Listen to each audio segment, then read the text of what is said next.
let me just say thanks to you for the invite. I was very honored to have been invited to speak to amazing women across Memphis and the surrounding areas.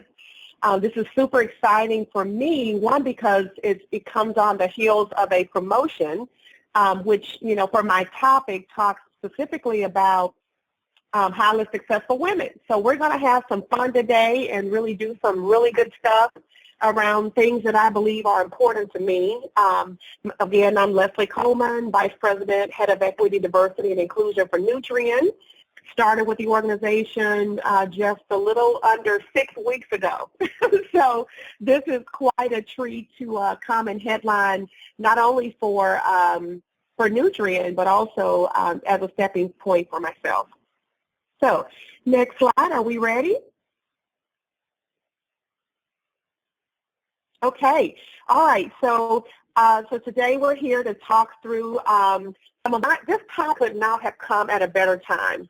One, we see a shift in the environment, specifically as it relates to women. We are on the rise. If you look at the census data, it shows that there are about 30% women available in the workforce, and that is a really good thing. Why? Because we are rising up the chart. And so I want to talk today about some of those characteristics. I want to get your thoughts on those things that you feel are important in your career journey. But first, I'm going to give you 10 of those things I think are extremely critical when you think about climbing the career ladder, and I'll talk specifically about my climb as we go through the slides. Okay, next slide. Okay, so let's have some fun. So today I'm going to do a quick introduction, and again, it's going to talk about who I am, what's important to me.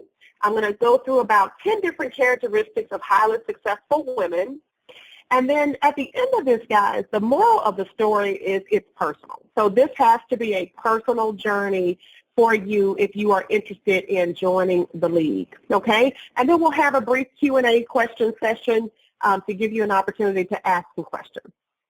Okay, next slide.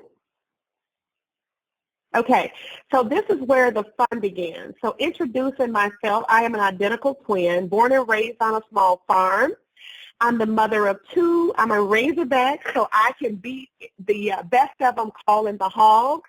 I'm an HR professional for over 25 years, publisher of research, and that research is in self-theories, and it's an author by the name of Carol Dweck. So if you're interested in taking a look at that, it's out there. I'm an adjunct professor. My son plays football for the Naval Academy. He's number 77. Big Luke is about 6'4", 294 pounds, and hopefully this year he will be starting. So if I have some football fans out there who does follow college football, he is one to look at. And then finally, again, I have an identical twin. I say that often because I will see folks, and I know we can't see each other in person, but I will see folks out in public, and they'll ask me, "Hey, do you remember me?" And it's always a twin story. So I wanted to share that with you before you see her.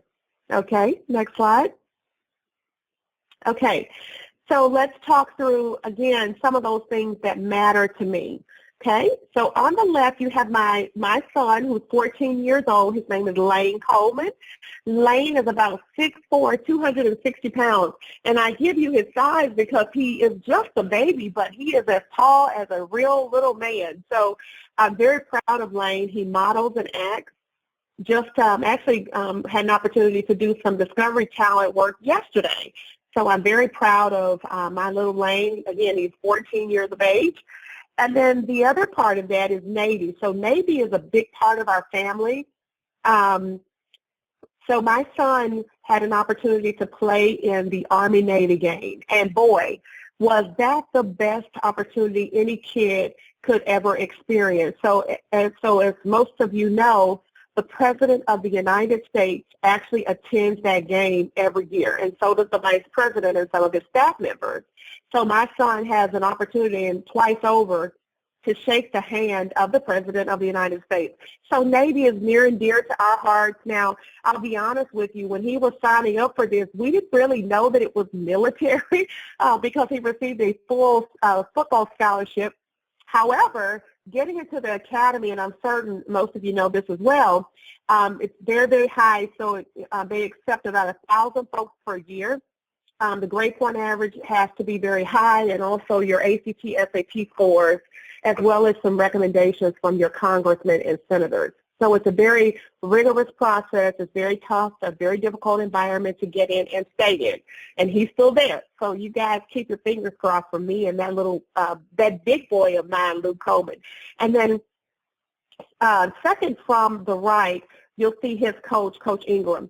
And why I bring Coach Ingram up is he's been such an instrumental part of my son's life, but also as a part of our family. Literally, he has taken on the responsibility of a mentor for my child, and I am thoroughly enjoying the relationship that they have started. So more to come on that. I'll keep you posted. Okay, next slide. All right. So this really takes me into the importance of the topic today. The lady that you see over to the left is my mother, Lainey Ruth Swanigan. She passed away March 8th, 2019 from breast cancer, and it was a surprise to the family. My mother is the pillar of strength in the community, pillar of strength in, of course, in our family, and we were not aware of it. So it took us it really took our feet from under us. But on the day that she passed away is also International Women's Day. It's the day that we celebrate all around the world amazing women. So my story in diversity and inclusion could not get deeper. But I also want to share with you that as I was 3 months of age, I was adopted by my mother, the one that you see in the picture. But prior to the time that she adopted myself and my sister, who were just these two little black bald-headed babies, we were fed by what was called back then a wet nurse. And this was, of course, in 1970. So I'm going to give you a setting so that you understand why this is important as well. So it's 1970. You think about it, still segregation. Jim Crow laws are very strong, still very alive and well. And you're in the heart of the civil rights movement. Of course, at this point, Dr. Martin Luther King had been assassinated, and just a number of other events had occurred at this point.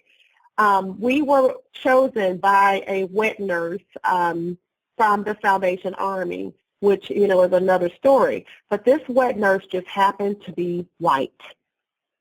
Now, I gave you the setting for that because I want you to understand the sacrifice and the risk that she took taking two twin babies from an orphanage and supporting them until we were adopted by my parents.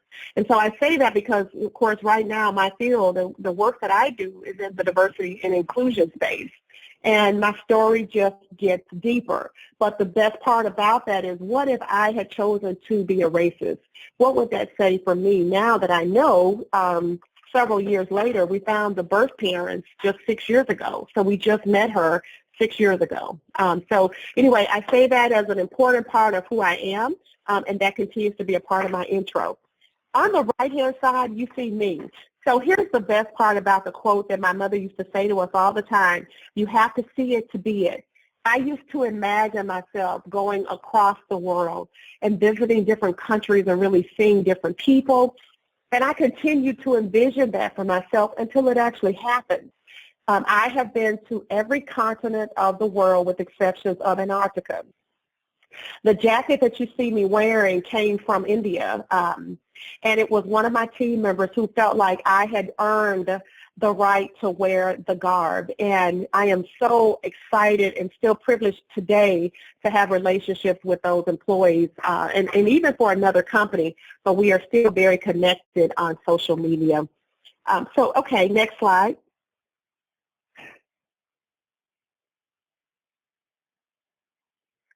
Okay, all right. So one of the things that my mother often said to us, and this is even before we knew it was Gandhi, keep in mind we come from Brinkley, Arkansas, very rural farmland. As far as you can see, you see corn and cotton.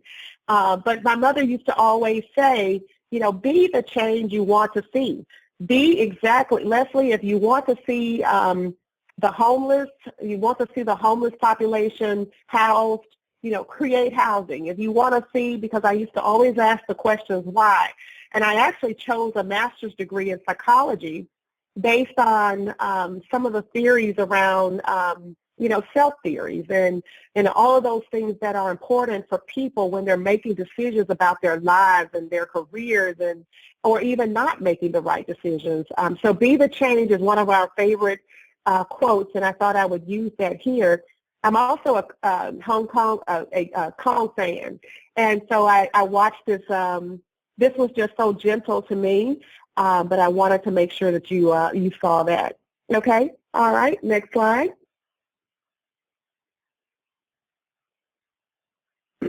Okay, so here's where we get into the grit of the program, and I want to just say this. I did a lot of research, looked through a whole lot of literature, and I wanted to bring out the best attributes. And of course, you're going to have from different authors that there are so many different things we should be holding on to as leaders and as folks who are considered highly successful.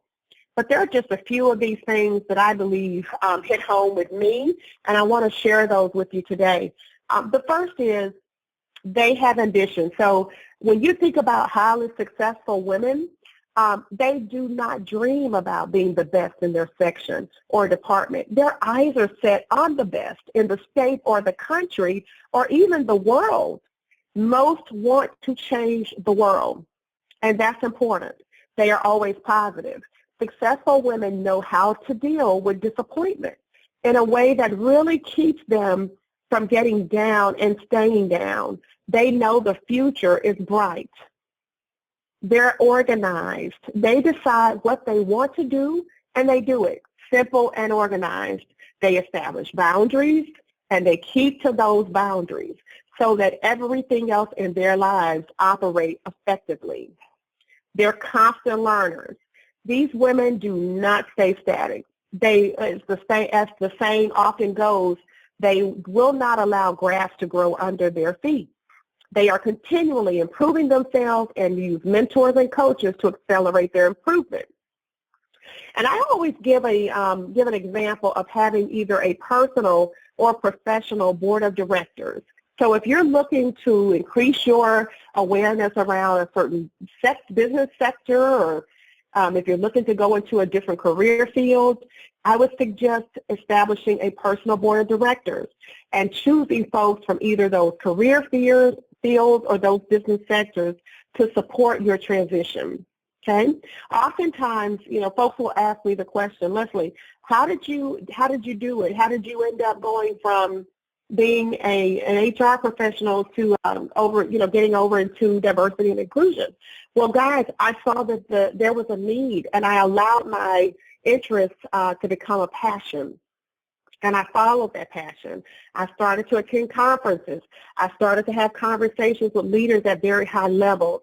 I started inserting myself into programs and, becoming keynote speakers for the topic and really involving other folks in the discussion so that I could learn as much as possible from those folks who were successful.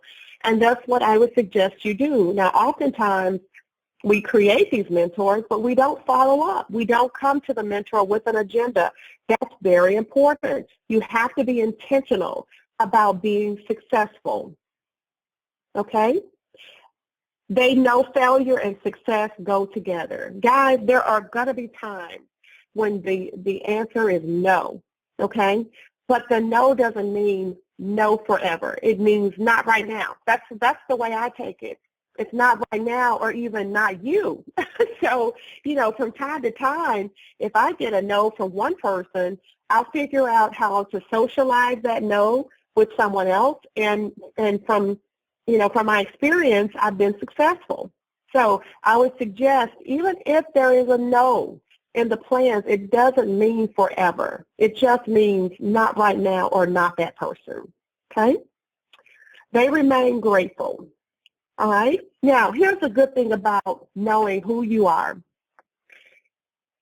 You have been given opportunities of a lifetime, and sometimes you have to think about folks in your space. You have to consider the other folks in your space and some of the things that they're going through And I try to make sure that I am centrally focused around, especially my loved ones, but of course, anyone in my circle. I'm grateful for the skill sets they bring to the table.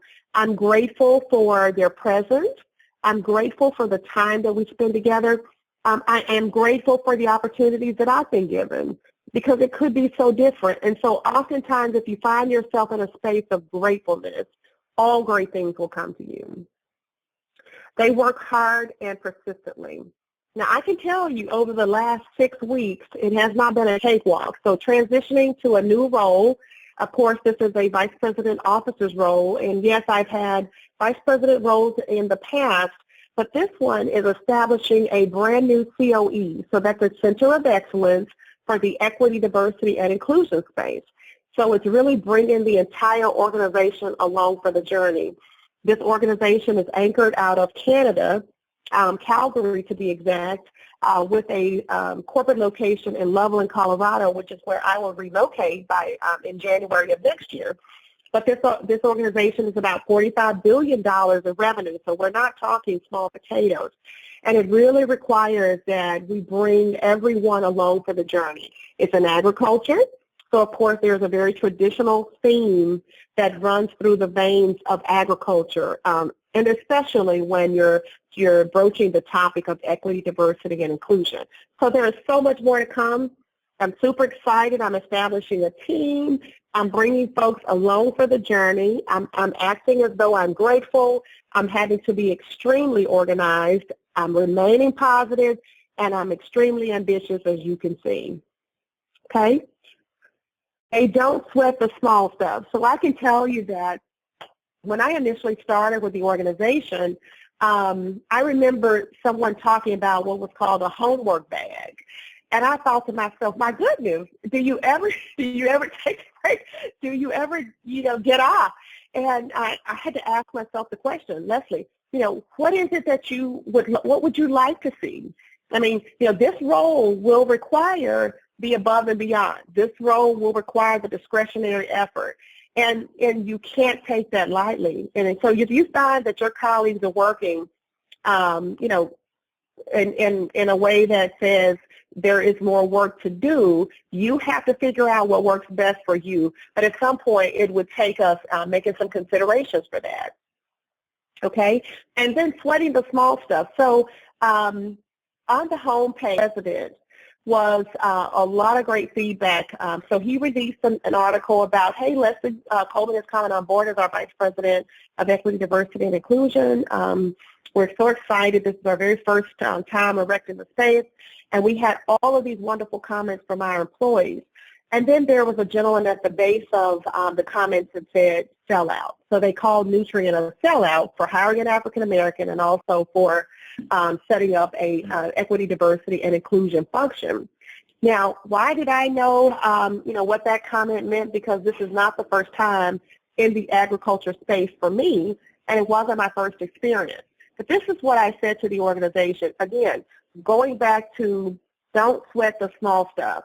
This is not about us reconciling his comments. It's not about us creating capabilities for him as much as it is about us creating capacity and capability inside of the organization.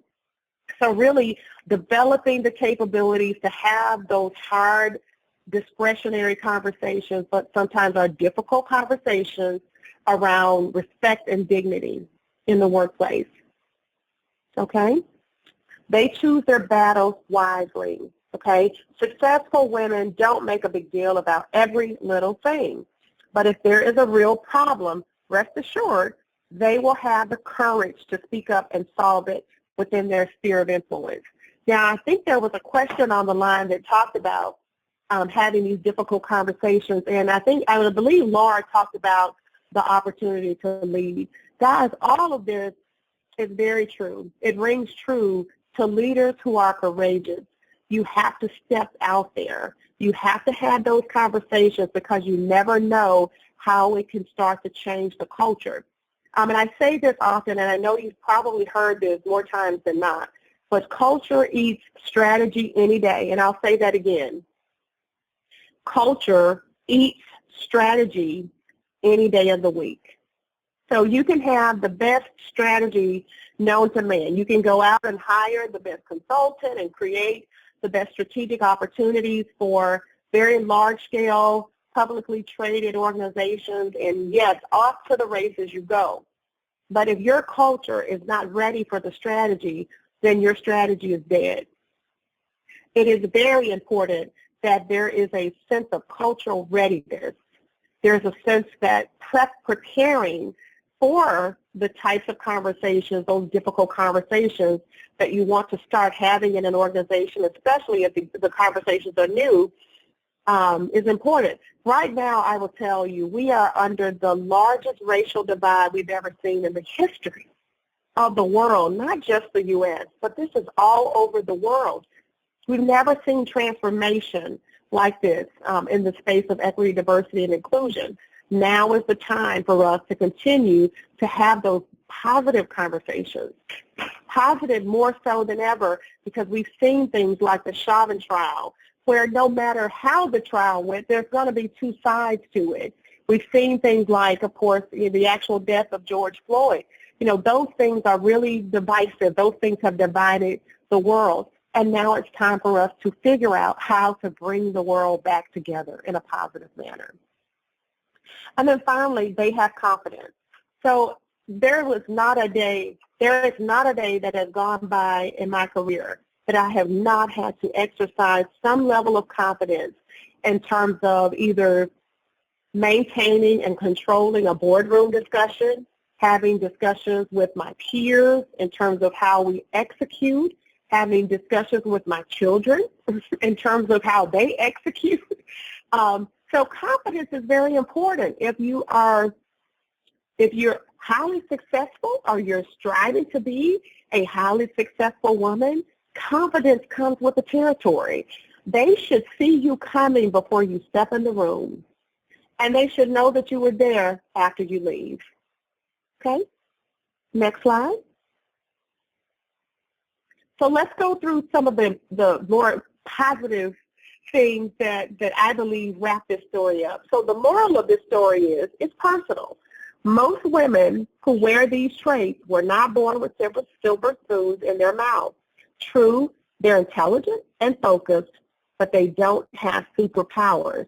They have determination, vision, and purpose. Is the woman that I just described you? Next slide.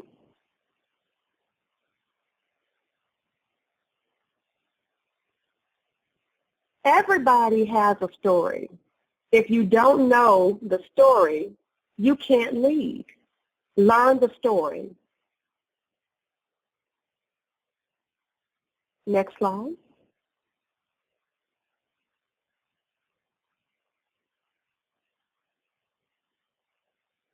Here's my favorite quote. If you are always trying to be normal, you will never know how amazing you can be. Oftentimes in my dialogue with folks, guys, amazing is my favorite word. There are a few words in the dictionary that I use often. Phenomenal, fantastic, amazing. All of those wonderful things help to elevate the voices of your colleagues, the voices of employees that report to you, the voices of your children. All of those words are synonymous with success. Use them. Okay, next slide. Okay, as we wrap up, of course, Dr. Martin Luther King Jr. once wrote a speech that has become the soundbite for most everything we do in the space of equity, diversity, and inclusion. But one of my favorite quotes from Dr. King was the following: if you can't fly, then run. If you can't run, then walk. And if you can't walk, then crawl. But whatever you do, you have to keep moving. Next slide.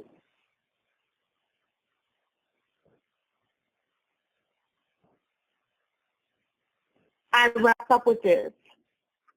I have been, again, around the world heard the same story twice. Find your story. Find your story, tell your story, and walk in your success. Any questions?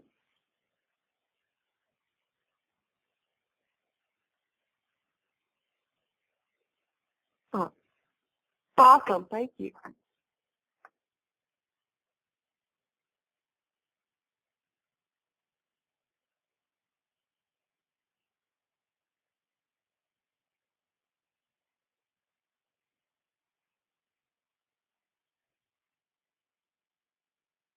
Oh, of course.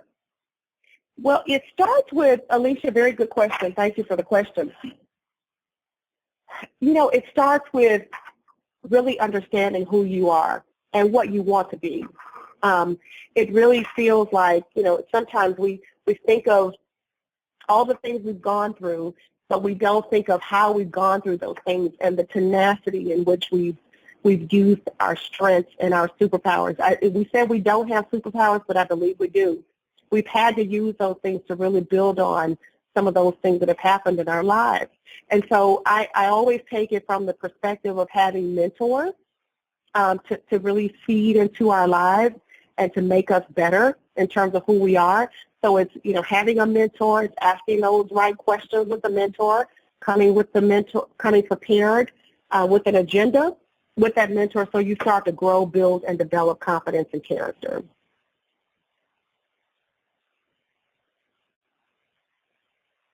You're welcome.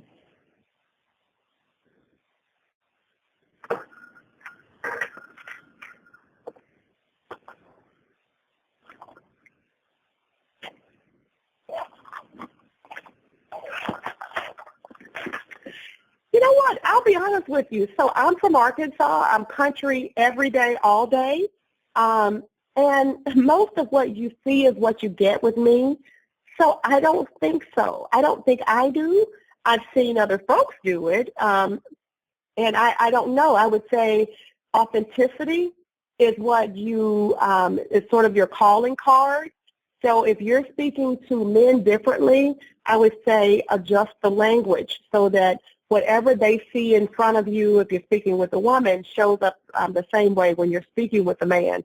I don't know that there is an actual need for me to change who I am when I'm speaking to men. Maybe you can give me some insight on some of the examples you've gone through that would require you make some adjustments. But that's my story, and I'm sticking to it.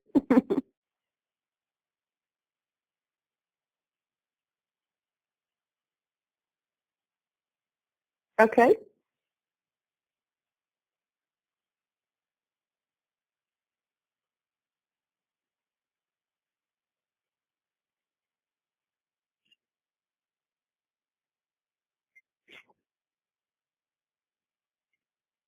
Oh my goodness. If only I could tell you my story. So I had as well a rocky start. You know, my goodness, we suffered from everything from death in my family members to, you know, my dad passing away when I graduated from college, the very day I graduated from college, you know, just some very difficult times in my personal life.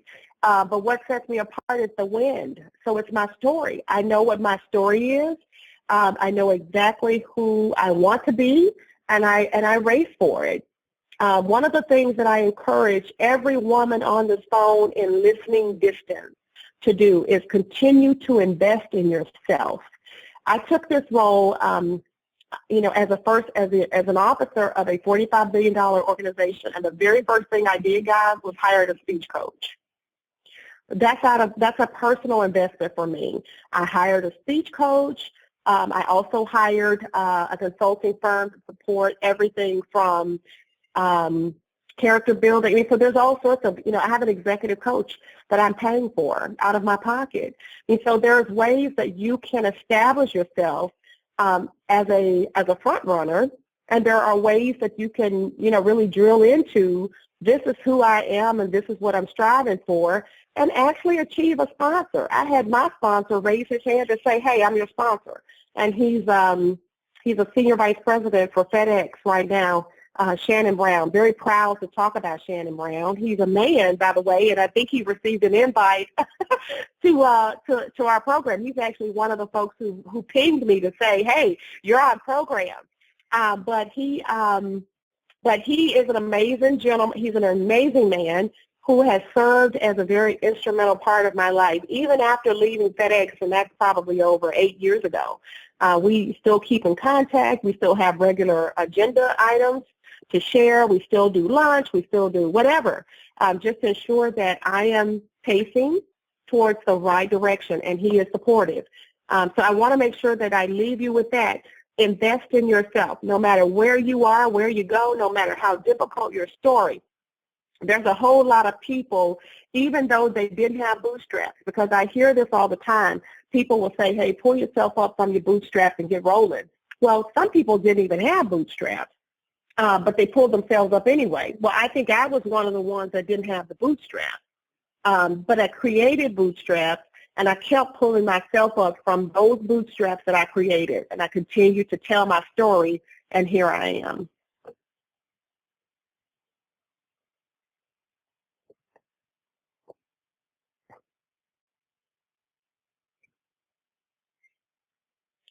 No, I want to say this. So I appreciate the time, but I am open to having conversations with any of these folks on the phone who would be interested in learning more. I can certainly tell you this. I may not have a lot of time, but the time that I will invest would be worth it. I mean, so if there's someone who wants to have follow-up conversations, I'm happy to do that. And I can be easily found on LinkedIn if you're interested. Thanks so much for the time today. I appreciate the opportunity.